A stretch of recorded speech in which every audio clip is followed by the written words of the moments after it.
Welcome back. You're watching Guardians of Gaia, connecting people and planet. And we've been watching the launch of the Water and Sanitation project in Kliprand in the Western Cape, sponsored by the National Department of Water and Sanitation. Our episode today is looking at water and sanitation service delivery and environmental health and humanitarian crisis. Let's watch an example of social auditing from 2015, showing how this process can assist local government to provide an effective service delivery to, of course, meet the needs of our communities. To poor working class communities in South Africa, particularly in informal settlements, basic services like sanitation, refuse collection and waste removal are outsourced to private providers. And what has happened is that these private providers are not monitored at all, and the services are very poor. When you remove the community out of this equation, the possibilities of collusion between government official and a service provider become much more accessible. When you have to walk to a toilet or walk to a tap, especially at night, you walk long distances, you get criminal attacks where people get raped, robbed, and some even murdered trying to access those basic services. Community members who are still talking about 20 years into our new democracy going to relieve themselves in a bush because there isn't proper safe sanitation. I've seen people being beaten up. I've seen somebody dead behind my own house and I didn't know who it was. I heard of people being raped. That makes you angry. It pushes you to do more, but you hope everybody could have the same drive, including the police, to do more to ensure that we're safe, to ensure that our government delivers services, they deliver proper toilets, they deliver street lights that are going to limit people to be vulnerable to crime. We saw that the anger or the frustrations from the communities in Khayelitsha and in other informal settlements and townships was due to lack of services that are not being provided by government, but they were not challenging the government to provide such services. A lot of young people are getting involved. A lot of young people are getting active. We talk about transparency and accountability.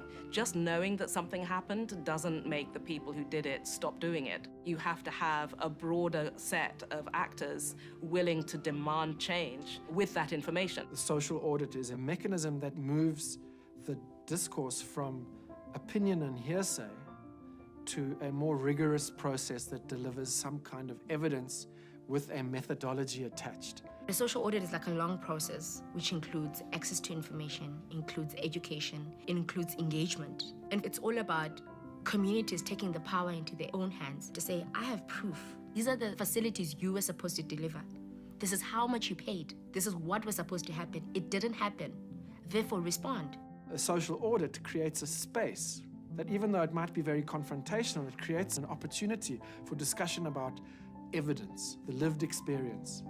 And it becomes focused on solutions. We conducted our social audits on chemical toilets. The second one we conducted on refuse collection and area cleaning. The results of the first sets of social auditing in Khayelitsha and Cape Town has been really promising because it was the first public mechanism to hold city officials and private providers accountable. One can build in any society a moral consensus for justice and equality against a system that has left people out. Justice is one of the tools that people can use to access their rights, one of the tools that communities can use to bring about change. There can't be any development without freedom, and there can't be any development without justice. And I think we've seen that in all of our struggles.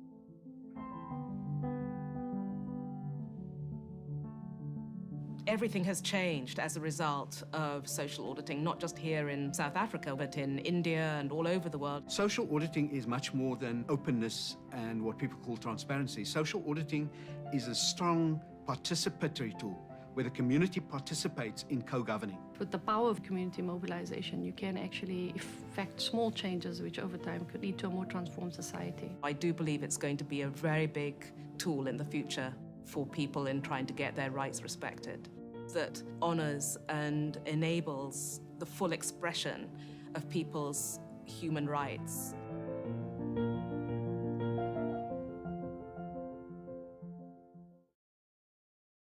As we've heard, it is very urgent that government departments work with communities to speed up water and sanitation delivery to provide access and improve environmental health. Next up, we bring you the story of the Chantal project, which has reintroduced eland to the Cape Flats in the Western Cape as a management tool to protect the endangered vegetation. So let's watch it.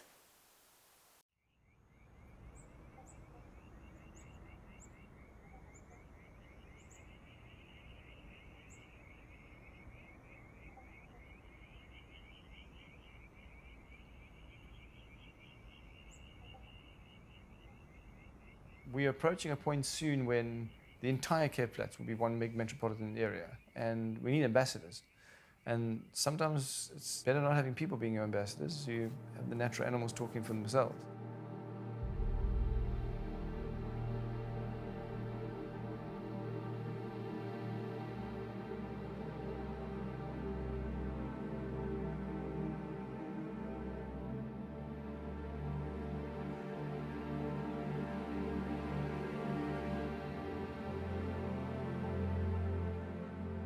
The Chantal project started in 2015 after it was noticed that the structure of the strandveld, and especially this conserved area, is changing into a thicket. In a city, often our ecosystems are broken. We used to have fires, and then we also used to have flooding on the Cape Flats. And then thirdly was the mega herbivores. They've been absent for over 200 years. Due to the size, it's not possible to have a reintroduction, but to mimic that and have a eland herd that you can actually use as a veld management tool. And there's a great cultural affinity to eland in the landscape. Eland walking for eons over the mountain carved a route out over the rocks. And so Chantal means the path of the eland. I didn't know a thing about conservation. I started learning about conservation and the importance of conservation with Sati. My first connection to do conservation as a career was with TV, what I seen on Nat Geo, what I read in books, and that's what I wanted to do. The monitors were already in different development programs of Satit, and I could just see them growing into amazing adults.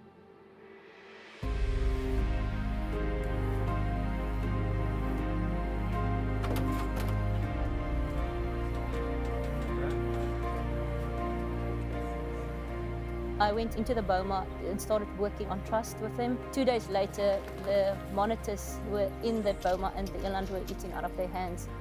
We spent days with them, sitting in the boma with them, bottle feeding them, rubbing them, so that they feel we are part of them.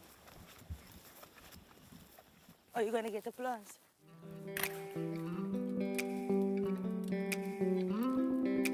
We're going to greet the eland and then we're going to get 2 different plant species to introduce them to certain plants that they don't eat. I'll be opening for these animals until they're at the research area. We'll let them roam and then we'll follow them. Come, Mike. They're very hungry. The monitors working with the eland, these are the guys that are out there every day. Come rain, come wind, come sun, they are in the field with the animals every day. It's not an easy job, but I love being a part of such a project. Come, Bunny. Bunny is feisty. She doesn't take nonsense, and that's me. Bunny's like a diva, like sassy. And Gibbs is gentle. He's my favorite. He will bring a smile on your face. Seeing them grow, seeing the different personalities, that's quite amazing. We're modern day shepherds. He doesn't let his flock stray. That's like part of his family. And the eland, they're like part of my family also. What happens is they'll start grazing and we'll start recording every 5 minutes what they eat, what they feed on. When I see eland back in our ecosystem, for me it's a huge aha moment when I see plants changing. We've seen paths opening up due to trampling and eating, so we've seen a lot more animal activity. Not only are the animals feeding on indigenous vegetation, they're also eating alien vegetation. We've seen big improvements. Come, come, come, come, come.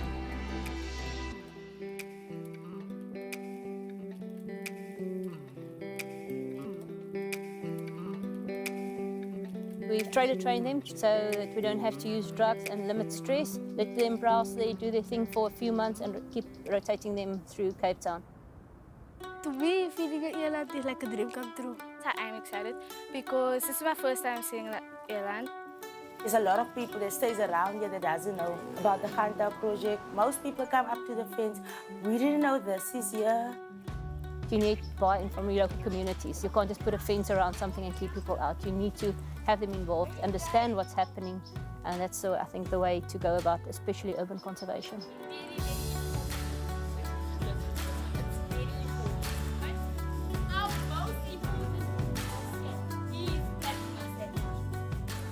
We're taking up to the airline. The airline's definitely ambassadors, just not for themselves, but also for the vegetation types. With them being habituated, they create that hands-on experience for people can come in and interact with the airline. Who can tell me who this one is? In Rondaflow Nature Reserve, close to where the school kids stay. This might be the only wildlife that you see other than the TV. Now they can interact with nature. Why these animals are here and what their role is. To me, it's amazing because I live right here and I can just ask mom to take me drives and I can come visit the airline. I think that we should protect our environment because if we harm our environment, our generations won't be able to see what we have seen. We as monitors can see the research is going well. When I grew up, I don't know what easy to come from school to sober parents. I did wrong stuff and I went to prison. I was punished for it and I had a chance of rectify what I did wrong. I think to grow up as youth here and to find a spot where you can make a difference is not always easy. And I think they make a big difference going back into the communities to actually go show other youth that there's different things out there. Even though it's something small that we're doing, like one kid is inspired by the project and by the earlands, it will keep that fire burning, that passion for conservation. We become who we choose to be. My light started when I worked with City and I saw a bright future.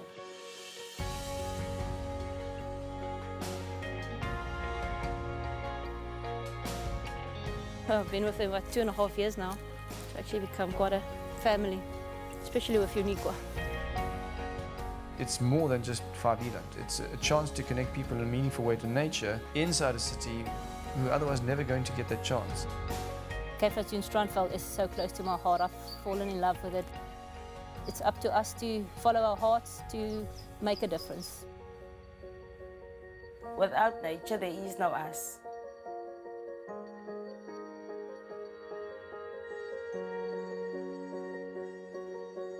That was the very unique Khantal project on the Cape Flats in the Western Cape, showing us how the introduction of earland, managed by young monitors, opened up the opportunity for local community to connect with the environment. Access to clean water and toilets that are dignified and safe remains a daily challenge for far too many people across South Africa.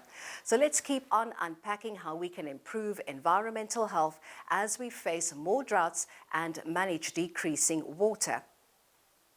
Thank you for watching Guardians of Gaia on Cape Town TV, connecting people and planet as we tackle the topic of water and sanitation for all on environmental and humanitarian crisis. Join us again next week as we explore the environmental world and we look at how people are fighting to change the system that is killing it. Don't leave the tap dripping, don't leave the tap dripping, don't leave the tap dripping, dripping, dripping, don't leave the tap dripping, don't leave the tap dripping, don't leave the tap dripping, dripping, dripping, don't leave the tap dripping.